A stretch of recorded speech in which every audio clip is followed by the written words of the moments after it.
Hi everybody, James Michael Tuttle here with D-Res Ministry. I just reason about any and every topic from the death and resurrection of Jesus. Because just like Paul, I've had an encounter with the resurrected Jesus. I'm in the car, I'm stuck in traffic. There's a reason I am wearing a Michelin shirt and my Fleur de Lis lapel pin. My mom and I just actually got back from my mom's not with me. She's going to her house. But she and I were actually at a France festival. Yesterday was Bastille Day, a major French holiday, and I ended up calling my sister today. And a local French restaurant put on a France festival. It was very nice. I found out there's an organization in San Antonio to meet other people learning French. Okay, but all right. Today's topic is, why do I want to get married? You know, if you know me, there's always some girl I'm interested in, or something. Always talking about what's going on in my life. And a while back, Greg Henry asked me, why do I want to get married? And it's an important question because we need the Holy Spirit to discern what's in our hearts. We need really the Holy Spirit to discern what's in our heart, to see which wisdom we are living out of. Is this like really desire from God, or is there some lust in my heart? And I'd have to say, with the marriage thing, there's a desire there, but it has become a lust. And okay, so what are the core desires? There's some stuff there about me that would explain why I would want to get married. Texas allergies. All right, and I find God in both of these things. Number one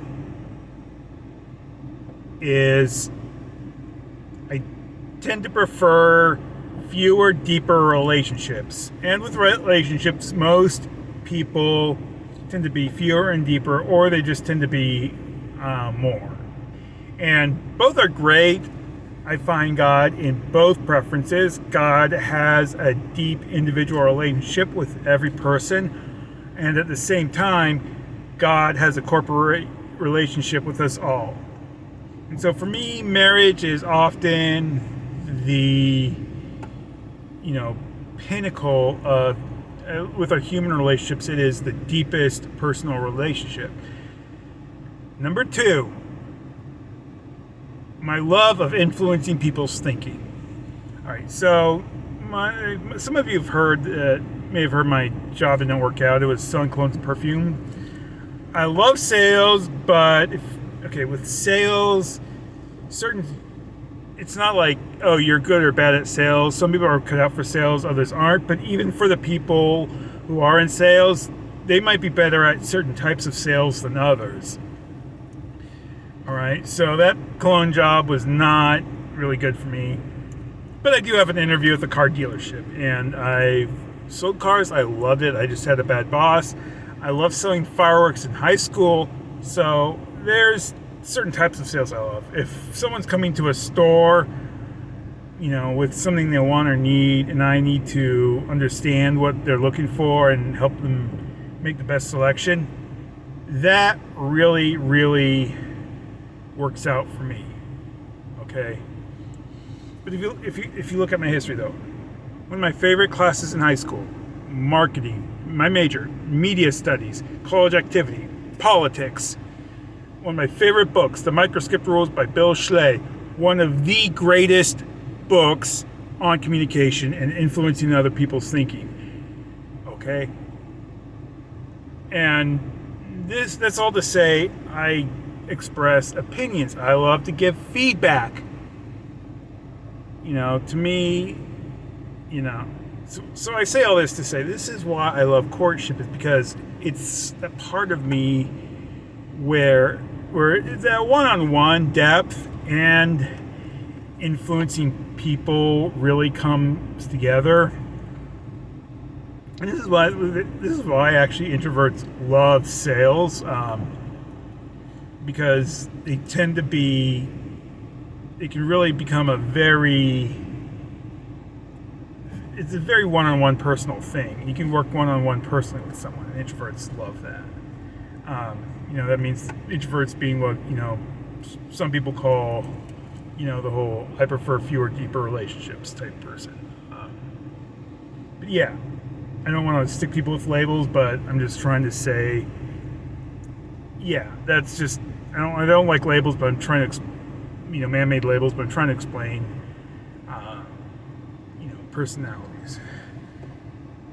And when you see courtship, I break things down to a theoretical level. So I could call myself a communication theorist.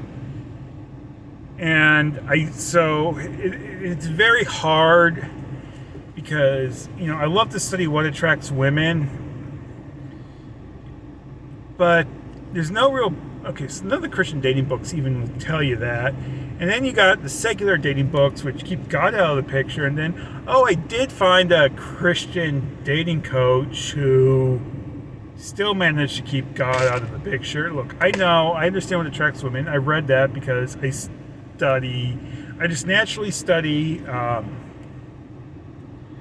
my theoretical mind naturally studies, the depths of how to influence people. And I really wanted to see how this is reflective of God. And if I broke down what, the workings of courtship, what attracts women, you could see God. I mean, women want a leader. My blunt, straightforward. This is why when I actually ask girls out, I don't ask them if they like something. I'll tell them I am taking them to certain activities. It's like, I will take you out for coffee on Saturday at 1 p.m. God's in that. God is a commander, okay? That's why I don't go, would you like to go out for coffee? No. Just speak as though it's done. Fun tidbit, right? But the important thing through all this is that really, it doesn't become lost. It's not bad. Oh, gee, we're in traffic. So basically, let's see here. The freeway's closed, and we all have jam-packed here on. We have, it's called a frontage road. If you don't know anything about Texas, basically it just runs along the freeway. So I'm just scrolling along here. But yeah, that's the big thing. All this stuff, finding God and all this stuff, does not become a lust. I don't know what video I'll do next. God's gonna work that out in my heart. I'm thinking I might do one on ADHD and autism, just some practical help stuff and what in my life. I don't know. I just got out all I wanted to say about that. I'm James Tuttle, and geez, I don't know how long this traffic's going to be. I should probably check my GPS.